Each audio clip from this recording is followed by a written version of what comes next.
Morning my dear. हम लोगों ने बेटा संघवाद किया, संघवाद की विशेषताएं करी। आज हम पढ़ रहे हैं कि भारत में संघीय व्यवस्था यानी भारत में फेडरल सिस्टम किस तरह का है। ठीक है, और भारत की बेटा जब भी स्टोरी सुनाऊंगी तो मैं उसकी स्टोरी सुनानी चाहूंगी आप लोगों को आज़ादी के टाइम से ही। ठीक है, क्योंकि आज़ाद जब हम लोग नहीं हुए थे उससे पहले हम लोगों ने अपना संविधान लिखना शुरू कर दिया था। जैसे कि बताया जाता है, जैसे 11th की क्लास जब भी शुरू करते हो तो सबसे पहले वो कॉन्स्टिट्यूशन मेड कॉन्स्टिट्यूशन वाला चैप्टर है। तो सबसे पहली बात यही बताई जाती है कि बेटा जब हम लोग अंग्रेजों के गुलाम थे उसी वक्त से ही हमारा संविधान लिखा जाना शुरू हो गया था। 9 दिसंबर 1946, 9 दिसंबर 1946 फर्स्ट मीटिंग थी हमारी कॉन्स्टिट्यूशनल असेंबली की। ठीक है, इसी के चलते भारत में संघीय व्यवस्था को हम लेकर आएंगे। उसी में हम लोगों ने विभिन्न तरह के अधिकार, विभिन्न तरह के प्रावधान उसमें लिखना शुरू कर दिया था।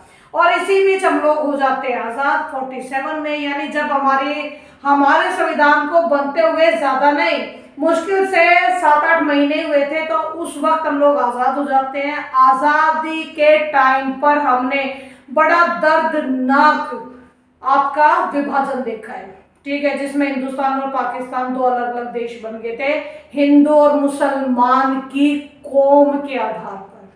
ठीक है, तो वो चीजें भी हम लोगों ने देखी। उसके बाद हम लोगों ने ये भी फेस किया कि जो भारत में बचे विविधताओं से भरे लोग बचे।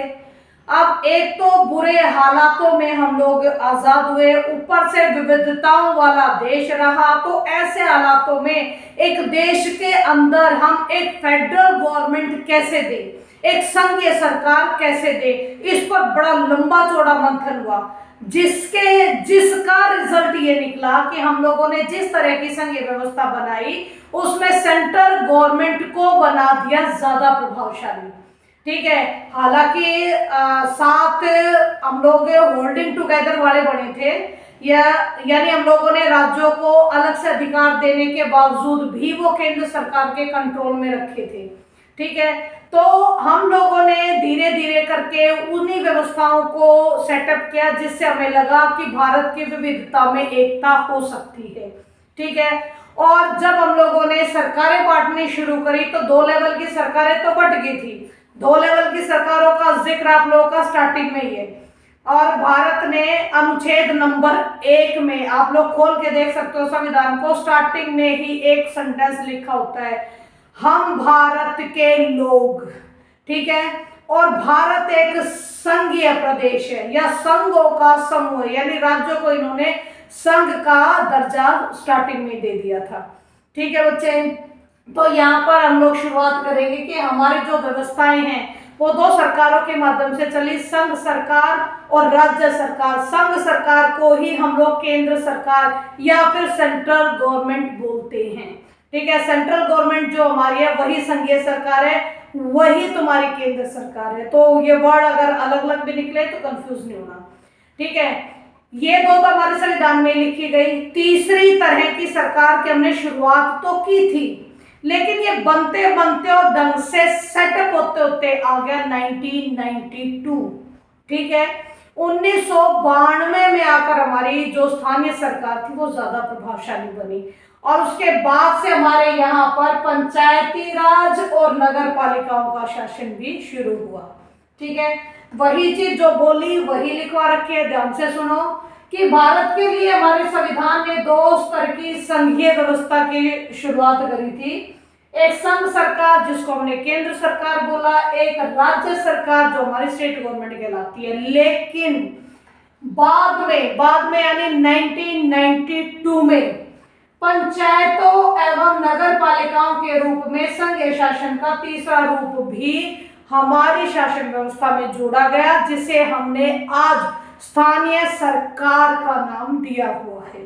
ठीक है, जो हर डिस्ट्रिक्ट में होती है। लेकिन हमने जो ये तीसरे लेवल की जो सरकार बढ़ाई, इसको फ्री नहीं, इसको राज्य सरकार के अधीन काम करने के लिए देश में रखा। ठीक है, हमारे संविधान में केंद्र और राज्य सरकार जो दे रखी थी, इनके बीच विधायी अधिकारों को 3 सूचियों के माध्यम से जोड़ा गया, जिसमें पहली सूची है संघ सूची जिसको यूनियन लिस्ट भी बोलते हैं, दूसरी राज्य सूची है जो स्टेट लिस्ट कहलाती है, और जो समवर्ती सूची है वो कंकरेंट लिस्ट कहलाती है। ठीक है, ये 3 सूचियां हैं जिसमें राज्य सरकार और केंद्र सरकार दोनों की पावर को बांटा हुआ है प्रॉपरली। ठीक है, अब कैसे बांटा है ध्यान से सुनना।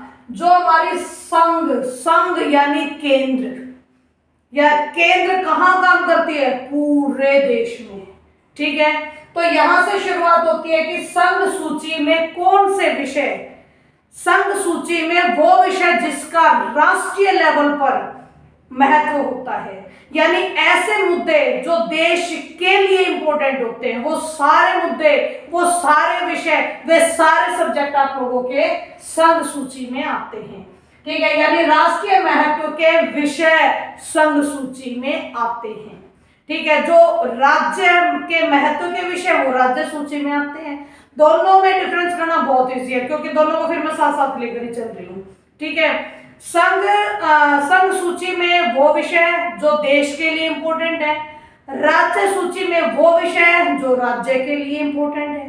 ठीक है, जो विषय है संघ सूची में, इसके एग्जांपल्स लिखे हुए हैं, जैसे प्रतिरक्षा बेटा, प्रतिरक्षा यानी सुरक्षा, इसमें देश की सुरक्षा से रिलेटेड जितने भी डिसीजन होंगे वो हमारी सेंट्रल गवर्नमेंट लेगी।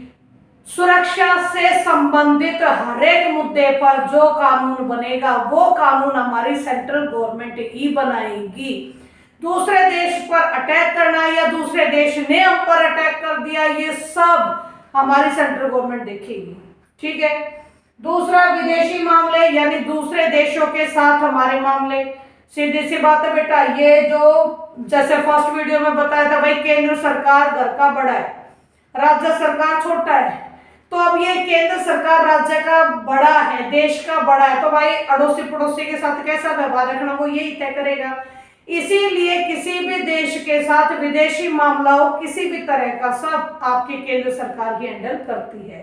ठीक है, संचार और मुद्रा यानी पैसे से रिलेटेड, याद करो जब आप लोगों के देश में नोटबंदी हुई थी, है ना, नोटबंदी हुई थी, तो किसी भी राज्य सरकार का कोई रोल नहीं था। सेंट्रल गवर्नमेंट ने एक दिन पहले अनाउंस कर दिया कि भाई कल से नोटबंदी हो जाएगी और 31 दिसंबर तक आप लोग अपने नोट चेंज करा सकते हो हर एक बैंक में। अब कोई लाइन में लग रहा है, कोई कहीं जा रहा है, कोई कैसे निकलवा रहा है, वो सब जितने भी एक्टिव बड़ी चीजें थी उस टाइम की, वो सब सेंट्रल गवर्नमेंट की तरफ से थी। तभी तो स्टेट गवर्नमेंट सेंट्रल गवर्नमेंट को बकरी थी कि इन्होंने सिस्टम से ये नहीं किया, सिस्टम से वो नहीं किया। ठीक है, तो बेटा सीधी सी बात है, वो हमारे देश का एक बड़ा महत्वपूर्ण विषय था कि हम लोगों के यहाँ नोटबंदी करके काले धन को बाहर निकाला गया। बड़ा गुड डिसीजन था। ठीक है, अब दुनिया चाहे कुछ भी कहती रहे उसको छोड़ो। यानी प्रतिरक्षा यानी सुरक्षा से रिलेटेड, विदेशी मामलों से रिलेटेड, पैसे से रिलेटेड, या फिर आप लोगों के संचार से रिलेटेड जो भी बातें हैं, हर किसी पर, हर विषय पर आपकी सेंट्रल गवर्नमेंट ही कानून बनाती है। इसमें स्टार्टिंग में 97 विषय थे, 97 जो आज के टाइम पर 100 हो चुके हैं। ठीक है, दूसरा हमारा राज्य सरकार है जिसमें राज्य के महत्व के विषय। राज्य के लिए महत्वपूर्ण क्या, राज्य में कृषि होती है, राज्य में व्यापार होता है, राज्य में वाणिज्य चलता है, राज्य में सिंचाई होती है, खेतों की सिंचाई होती है, राज्य, हर राज्य की अलग अलग पुलिस होती है। ठीक है, Haryana police, UP police, Uttarakhand police, तो सुने होंगे दुनिया भर के नाम। तो ये इस पुलिस के आगे उस स्टेट का नाम इसलिए बोला जाता है क्योंकि वो विषय उस स्टेट का ही है और उन पर कानून बनाने का अधिकार भी उसी स्टेट की गवर्नमेंट का है। ठीक है, इसमें बेटा 66 विषय थे और आज भी 66 विषय ही हैं। तीसरा आता है समवर्ती सूची। माइंडेड, थोड़ा ध्यान से सुनना बेटा। इसमें तो मैंने पहले नंबर पे लिखा है शिक्षा। पहले ये शिक्षा थी राज्य सूची में, राज्य सरकारें इस पर कानून बनाया करती थी। ठीक है, ये 1 नंबर का क्वेश्चन आता है पेपर में, इसीलिए इसको स्पेशल बता रही हूँ। कि जो शिक्षा है वो पहले राज्य सूची में आती थी, जो अब समवर्ती सूची में डाल दी गई है। समवर्ती सूची में क्यों डाली? क्योंकि समवर्ती सूची के जो विषय हैं उस पर राज्य सरकार और उस पर केंद्र सरकार दोनों ही कानून बना सकती हैं। और शिक्षा एक ऐसा विषय है जो पर्टिकुलर किसी एक स्टेट का नहीं हो सकता। पहले ये स्टेट में डाला हुआ था, शिक्षा का बेड़ा गर्क हुआ था कई स्टेट्स में, कई वहां के राज्यों ने अपनी मनमर्जी से बहुत सारी चीजें चला दी थी, जिसकी वजह से शिक्षा का बेड़ा गर्क होने लगा था। इसीलिए शिक्षा को उठाकर राज्य सूची से निकालकर समवर्ती सूची में डाला गया।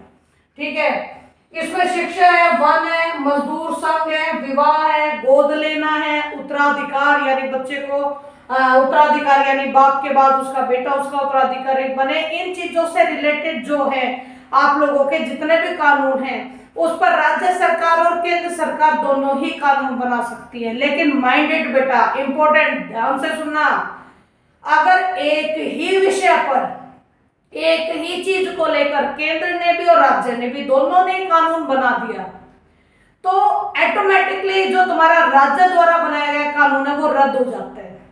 जो सेंट्रल गवर्नमेंट ने बनाया है वो कानून ही लागू होगा। आई बात समझ में? और इसमें 52 विषय बेटा, ठीक है। लेकिन इन सब के साथ ये बताने के बाद मैं सिंपल एक बात और दोहरा रही हूँ कि बेशक ये स्टेट में और सेंटर में अलग अलग डिवाइड कर दिए, लेकिन इसके बावजूद भी केंद्र सरकार ज्यादा इंपॉर्टेंट रोल निभाती है। इंपॉर्टेंट रोल कैसे निभाती है सुनो। संघ सूची के विषयों पर तो केंद्र सरकार बनाती है। दूसरी बात, अगर राज्य सूची में मान लो कोई एक ऐसा विषय या कोई ऐसी स्पेशल सिचुएशन बन गई कि जिसमें राज्य सरकार के उस विषय को राज्य सरकार अगर कानून बनाएगी तो अच्छा नहीं होगा, तो केंद्र सरकार उस पर कानून बनाना चाहेगी।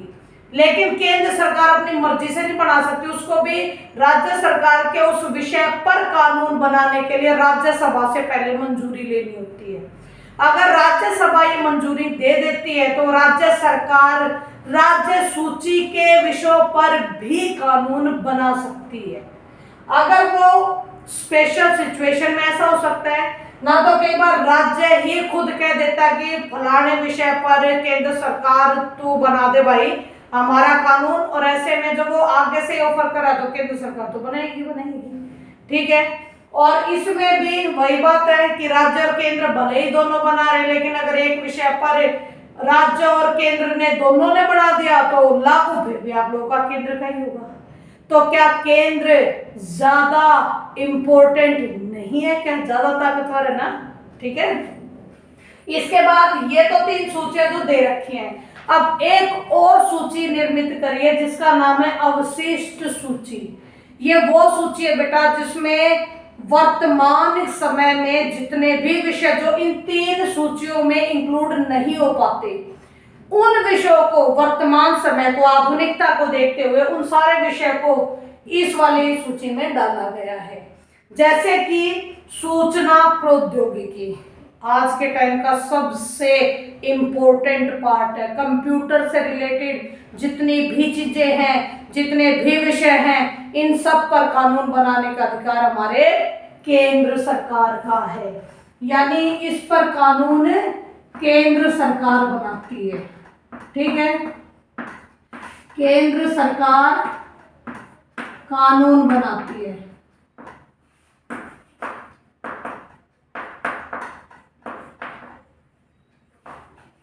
ओके, तो ये आप लोगों की सूचियां यहाँ हो गई कंप्लीट। अब देखो कुछ नई चीजें, दो चीजें तुम लोगों को नहीं बता रही, जिसमें पहली चीज तो ये है कि बेशक से हमारी संघीय व्यवस्था में हम लोगों की सरकारों को इक्वल राइट्स दे रखे हैं, इक्वल दर्जा दे रखा है, सभी को समान अधिकार दे रखे हैं। लेकिन आज भी भारत में कुछ ऐसे राज्य हैं जो अपनी सामाजिक या ऐतिहासिक विशेषता की वजह से विशेष राज्य होने का दर्जा प्राप्त करके बैठे हैं। ठीक है, यानी उनमें कुछ स्पेशल है सामाजिक रूप से या फिर ऐतिहासिक रूप से, इसलिए उनको एक विशेष दर्जा दिया गया अनुच्छेद 371 के तहत। ठीक है, उसमें आप लोगों का मिजोरम, नागालैंड, जम्मू कश्मीर, असम, अरुणाचल प्रदेश वगैरह सभी आते हैं। ठीक है, हालांकि तुम्हारे जम्मू कश्मीर में से तो हटा दिया गया है, विशेष दर्जा हटा दिया गया, इसको तो केंद्र शासित प्रदेश बना दिया गया है, लेकिन इसके बावजूद भी आपकी बुक अभी भी जम्मू कश्मीर का अगर लिख के दे रही है तो भाई हम लोगों के नोट्स में भी जम्मू कश्मीर लिखा हुआ जाएगा। ठीक है, इसके बाद आता है बेटा कि केंद्र शासित प्रदेश क्या होते हैं, यानी यूनियन टेरिटरी हम किन्हें कहते हैं। यूनियन टेरिटरी वो इलाके होते हैं, वो प्रदेश होते हैं जिनका आकार ना बहुत बड़ा होता ना बहुत छोटा होता। सिंपल लाइन बोल दी मैंने। अब इसी को थोड़ा सा एक्सप्लेन करते हैं कि वो इतना बड़ा नहीं होता कि हम उसको एक स्टेट, एक राज्य बना दें, और वो इतना छोटा भी नहीं होता कि हम उसको किसी और राज्य के साथ मिलाकर उसमें इंक्लूड कर सके। यानी आकार वाइज ना बहुत बड़े होते ना बहुत छोटे होते, इतने बड़े नहीं होते कि राज्य बन जाए, इतने छोटे नहीं होते कि किसी और राज्य के साथ अटैच कर दिया जाए। ऐसे स्पेशल जगहों को, ऐसे स्पेशल इलाकों को केंद्र शासित प्रदेश कहा जाता है। ठीक है, और माइंडेड बेटा, ये जो केंद्र शासित प्रदेश जो बन जाते हैं उन पर केंद्र सरकार का ही शासन चलता है। ठीक है, केंद्र सरकार द्वारा बनाए गए कानून ही उस पर चलते हैं। इसमें थोड़ा तुम्हारा दिल्ली एक्सेप्शनल है, जिसको हम लोग अपवाद बोलते हैं, क्योंकि दिल्ली एक राज्य भी है और एक केंद्र शासित प्रदेश भी है। राज्य इसलिए बेटा क्योंकि मेन है, राजधानी है, कैपिटल है इंडिया की, तो इसको वेल सेटल्ड तो करना पड़ेगा। तो राज्य सरकारें बनेंगी तो अच्छे तरीके से काम होगा। और लेकिन ये केंद्र शासित प्रदेश भी है क्योंकि भाई सेंट्रल गवर्नमेंट की कैपिटल है, और कैपिटल में सेंट्रल गवर्नमेंट से रिलेटेड सारे काम यही होने हैं। ठीक है, इसीलिए तुम्हारा जो दिल्ली है उसमें वो आधा राज्य और आधा केंद्र शासित प्रदेश है। इसके लिए थोड़ी सी और पीछे की याद दिला दूं, केजरीवाल का वंशन याद करो, जो वंशन पे बैठ गया था कि दिल्ली को पूरा का पूरा राज्य का दर्जा दो, इसे केंद्र शासित प्रदेश में से निकालो, शायद याद भी आ गया होगा आपके। ठीक है, कि वो इसीलिए कह रहा था कि भाई हमें सेंट्रल गवर्नमेंट काम नहीं करने दे रही, हमें एक अलग से इसको राज्य का दर्जा दिलाएंगे, अलग से काम कराएंगे। ओके, याद नहीं आया है तो सुन लो, पहले से पता था तो उसको रिमाइंड कर लो। ठीक है, और शायद बेटा वीडियो बहुत अच्छे से समझ में आ भी गई होगी। सारे इंपॉर्टेंट पार्ट है ये, हर एक क्वेश्चन को ध्यान से कॉपी में लिखना और समझना है। ठीक है, चैप्टर को इसी तरीके से आगे बढ़ाते रहेंगे, 1 बाय 1 वीडियो आगे चलती रहेगी। Thank you very much.